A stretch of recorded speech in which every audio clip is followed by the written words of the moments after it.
സുഗമോ ദേവി സീരിയലിൻ്റെ ഏറ്റവും പുതിയ പ്രൊമോ റിവ്യൂയിലേക്ക് എല്ലാ കൂട്ടുകാർക്കും സ്വാഗതം.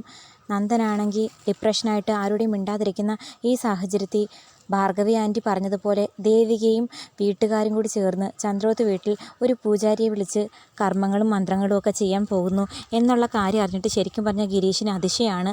സിദ്ധാർത്ഥൻ സാറിൻ്റെ വീട്ടിൽ ഇങ്ങനെയൊക്കെ സംഭവിക്കുന്നു, ഇങ്ങനെയൊക്കെ വിശ്വസിക്കാൻ ഈ കാലത്തും സാധിക്കുന്നോ എന്നൊക്കെ ചോദിക്കുമ്പോൾ രജനി പറയുന്നു, അച്ഛന് വിശ്വാസം ഉണ്ടായിട്ടൊന്നും അല്ല, അമ്മയുടെ സമാധാനത്തിന് വേണ്ടിയിട്ട് അച്ഛൻ അങ്ങ് സമ്മതിച്ചു കൊടുത്തതേ ഉള്ളൂ.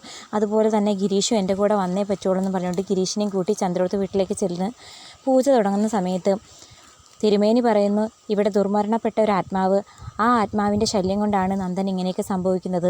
ദുർമരണപ്പെട്ട ആത്മാവെന്ന് പറയുമ്പോൾ പെട്ടെന്ന് എല്ലാവരും ആലോചിക്കുന്നത് മീരയുടെ ആത്മാവിനെ കുറിച്ചാണ്. കാരണം ചന്ദ്രോത്ത് വീട്ടിൽ വെച്ചാണല്ലോ മീര കൊല്ലപ്പെട്ടത്. അങ്ങനെ മീരയുടെ ആത്മാവായിരിക്കും എന്നെല്ലാവരും വിശ്വസിക്കുന്നു. അങ്ങനെ നന്ദനെ കൂട്ടി വരാൻ ദേവിയോട് പറഞ്ഞയക്കുന്നു. വരാൻ കൂട്ടാക്കിയില്ലെന്നുണ്ടെങ്കിൽ ഒരു പവിത്ര ജലവും കൊടുത്തു വിടുന്നു, ആ ജലം ദേഹത്തൊഴിച്ചാൽ മതി എന്നൊക്കെ പറയുമ്പോൾ അതുപോലെ ദേവി വന്ന് വിളിക്കുമ്പോൾ നന്ദനാണെങ്കിൽ വരുന്നില്ല. അങ്ങനെ ആ ജലം ഒഴിക്കുമ്പോൾ ഭയങ്കരമായിട്ട് ചൂടാകുന്നുണ്ട് നന്ദൻ. ചൂടാവുന്ന സമയത്ത് ദേവിയെ കയ്യേറ്റം ചെയ്യാനൊക്കെ ഒരുങ്ങുന്നു. പിന്നീട് സോറി പറയുന്ന സമയത്ത് ക്ഷമയോടെയും സ്നേഹത്തോടെയും ദേവി കാര്യങ്ങൾ തിരക്കുന്നു. അങ്ങനെ നന്ദനാണെങ്കിൽ എല്ലാ കാര്യങ്ങളും തുറന്നു പറയാൻ ഒരുങ്ങുന്ന സമയത്ത് പ്രഭാവതിയാണെങ്കിൽ മേല് നടക്കുന്ന ഈ ബഹളമൊക്കെ കേട്ടിട്ട് ഞാൻ എന്തായാലും ഒന്ന് മേല് പോയി നോക്കട്ടെ, ദേവി ഒറ്റയ്ക്കല്ലേ ഉള്ളൂ, നന്ദൻ ഇനി എന്തെങ്കിലും അവിവേകം കാണിച്ചാൽ അന്നേരം തിരുമേനി പറയുന്നു പോയി കൂട്ടിക്കൊണ്ടുവരാം. അങ്ങനെ അമ്മയാണെങ്കിൽ മേലെ എന്ന് ദേവിയോട് ചോദിക്കുന്നു, മോളെ എന്തായി, വിളിച്ചിട്ട് വരുന്നില്ലേ? ഇല്ലമ്മേ, നന്ദു താഴേക്ക് വരാൻ കൂട്ടാക്കുന്നില്ല. മോനെ ഒന്ന് താഴേക്ക് വാ, തിരുമേനിയും എല്ലാവരും കാത്തു നിൽക്കുന്നുണ്ട്, ഗിരീഷും രജനിയൊക്കെ വന്നിട്ടുണ്ട്, ഒന്ന് വാ മോനെ എന്ന് പറയുമ്പം നന്ദു പറയുന്നു, അമ്മയ്ക്ക് എങ്ങനെ തോന്നുന്നു ഇങ്ങനെയൊക്കെ ചെയ്യാൻ? അമ്മ ഈ കാലത്തല്ലേ ജീവിക്കുന്നത്, എനിക്കൊരു പ്രശ്നവുമില്ല, കുറച്ച് ഡിപ്രഷൻ്റെ പ്രോബ്ലമേ ഉള്ളൂ, അത് കുറച്ച് ദിവസം ആരുടെയും മിണ്ടാതെ ഒറ്റയ്ക്ക് ഒരു റൂമിൽ ഇരുന്ന് കഴിഞ്ഞാൽ പോകാവുന്നേ ഉള്ളൂ.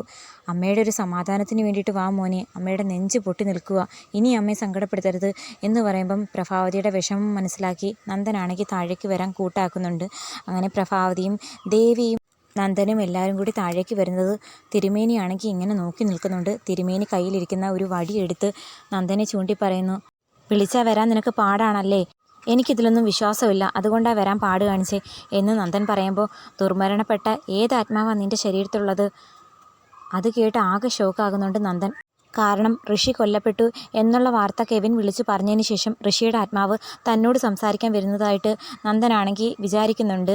ആ സമയത്ത് പൂജാരിയും ദുർമരണപ്പെട്ട ആത്മാവല്ലേ നിൻ്റെ ശരീരത്തുള്ളേ എന്ന് ചോദിക്കുമ്പം പൂജാരി പറയുന്നതിൽ അല്പം വാസ്തവമുണ്ടെന്ന് നന്ദന് തോന്നുന്നു. ദുർമരണപ്പെട്ട ആത്മാവോ, ആരുടെ ആത്മാവാണെന്ന് തിരുമേനിക്ക് മനസ്സിലാകുന്നുണ്ടോ എന്ന് ചോദിക്കുന്ന സമയത്ത് ദുർമരണപ്പെട്ട ആത്മാവുണ്ടെന്ന് വിശ്വാസമായല്ലേ, ഇതൊരു കൊലപാതകമായിരുന്നു, അങ്ങനെ ഗതി കിട്ടാതെ മരിച്ച ആത്മാവൊന്നും പെട്ടെന്ന് ഈ ഭൂമി വിട്ടു പോകത്തില്ല, അതെത്ര കാലം കഴിഞ്ഞാലും മരണത്തിന് കാരണക്കാരായവരോട് പകരം ചോദിക്കാതെ പോകത്തില്ല എന്നൊക്കെ പറയുന്ന സമയത്ത് നന്ദൻ പറയുന്നു, എന്തെങ്കിലും ഒരു പ്രതിവിധി കണ്ടുപിടിച്ച് തരണം തിരുമേനി, എന്നെ ഈ പ്രശ്നത്തിൽ നിന്ന് എങ്ങനെയെങ്കിലും രക്ഷിക്കണമെന്നൊക്കെ പറഞ്ഞ് കൈകൂപ്പി തിരുമേനി പറയുന്നിടത്ത് ഇരിക്കുന്നുണ്ട്. അപ്പോഴത്തേക്കും പ്രഭാവതിയും ദേവിയും ഗിരീഷും രജനിയൊക്കെ ആകെ ഷോക്കാകുന്നു. ദുർമരണപ്പെട്ട ആത്മാവ് നന്ദനെ ശല്യം ചെയ്യുന്നതായിട്ട് നന്ദൻ പോലും വിശ്വസിക്കുന്നു.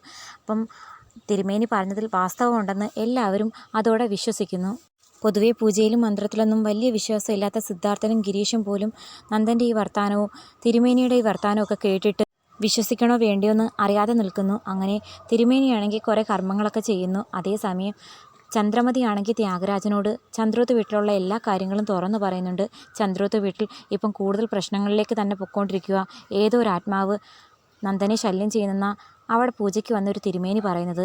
ഏതാത്മാവ്, ആരുടെ ആത്മാവെന്നും കാണും പറഞ്ഞോ എന്ന് ത്യാഗരാജൻ ചോദിക്കുന്നത് കേട്ടിട്ട് ചന്ദ്രമതി ചോദിക്കുന്നു, അതെന്താ ത്യാഗരാജന് പേടിയുണ്ടോ? പേടിയൊന്നുമില്ല ചേച്ചി, ആരുടെ ആത്മാവെന്ന് അറിയാൻ വേണ്ടിയിട്ടാണ്. ബലരാമേട്ടൻ്റെ ആണോ അതോ ഇനി മീരമോളുടെ ആണോ? അല്ലാതെ ദുർമരണപ്പെട്ട ആത്മാക്കളെയൊന്നും നമുക്കറിയില്ലല്ലോ, കാരണം ബലരാമൻ്റെ ആത്മാവായിരിക്കുമോ എന്നുള്ള പേടി ത്യാഗരാജനുണ്ട്.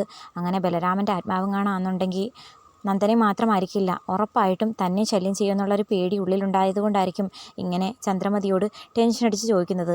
പൂജ ചെയ്യാൻ വന്ന തിരുമേനിയുടെ വർത്തമാനത്തിൽ മീരമോളുടെ ആത്മാവാണെന്നാണ് പറഞ്ഞു കേട്ടത്. മീരമോളുടെ ആത്മാവിന് ഇതുവരെ ശാന്തി കിട്ടിയിട്ടില്ലെന്നും നന്ദനോടുള്ള സ്നേഹം ഇപ്പോഴും വിട്ടുപോയിട്ടില്ല എന്നൊക്കെയാണ് പറയുന്നത്. അതെങ്ങനെ പോകാനാ ചേച്ചി, ഒരുപാട് മോളെ ആശിപ്പിച്ചതല്ലേ ഈ പ്രഭാവതിയും നന്ദനും കൂടി ചേർന്ന്. ഒടുക്കം ദേവികയെ കണ്ടപ്പോൾ എല്ലാവരും കൂടി മീരമോളെ തള്ളിക്കളഞ്ഞു. മീരമോളും എൻ്റെ സ്വഭാവക്കാരി തന്നെയാണ്. എന്തെങ്കിലും ഒന്ന് ആശിച്ചു കഴിഞ്ഞാൽ അത് നേടിയെടുക്കാതെ പിന്മാറില്ല. പക്ഷേ ജീവിതം പെട്ടെന്ന് കാർന്നെടുത്ത അവളുടെ സ്വപ്നങ്ങളൊന്നും പൂർത്തിയാവാത്തത് കൊണ്ട് അവളുടെ ആത്മാവ് ശല്യം ചെയ്യുമെന്ന് പറഞ്ഞാൽ എനിക്ക് വിശ്വാസം തോന്നുന്നുണ്ട് ചേച്ചി എന്ന് പറയുമ്പോൾ ചന്ദ്രമതി ആകെ സങ്കടപ്പെടുന്നുണ്ട്. എന്തായാലും ചന്ദ്രോത്ത് വീട്ടിൽ പൂജയും മന്ത്രവാദവും തകർക്കുന്ന സമയത്ത് നന്ദൻ നടന്ന എല്ലാ കാര്യങ്ങളും ദേവികയോട് തുറന്നു പറയും. അതോടെ തന്നെ ഋഷിയെ കാണാതായതിൻ്റെ പിന്നിലും ഋഷി കൊല്ലപ്പെട്ടു എന്ന് പറയുന്നതിൻ്റെ പിന്നിലും ഉണ്ടായ ശരിക്കുള്ള വാസ്തവം ദേവികയും മുരളിയും ഗിരീഷും എല്ലാവരും കൂടി ചേർന്ന് പുറത്തു കൊണ്ടുവരിക തന്നെ ചെയ്യും. ആ നിമിഷത്തിനായിട്ട് കാത്തിരിക്കാം. എന്തായാലും നന്ദൻ്റെ മാനസികാവസ്ഥ കൂടുതൽ വഷളാക്കുന്ന ഒരു വാക്കുകളാണ് തിരുമേനിയുടെ ഭാഗത്തുനിന്നും ഉണ്ടായിരിക്കുന്നത്. ഋഷിയുടെ ആത്മാവ് തന്നെ ശല്യം ചെയ്യുന്നു എന്ന് വിചാരിച്ചിരിക്കുന്ന നന്ദനോടാണ് ഒരാത്മാവ് നിന്നെ ശല്യം ചെയ്യുന്നുണ്ടെന്ന് പൂജാരിയും കൂടി പറയുന്നത്. അത് പൂർണ്ണമായും വിശ്വസിച്ച് നന്ദൻ വീണ്ടും മാനസിക ഡിപ്രഷനിലേക്ക് പോകുന്ന ആ ഒരു സ്റ്റേജിലേക്കാണ് കാര്യങ്ങൾ പൊയ്ക്കൊണ്ടിരിക്കുന്നത്.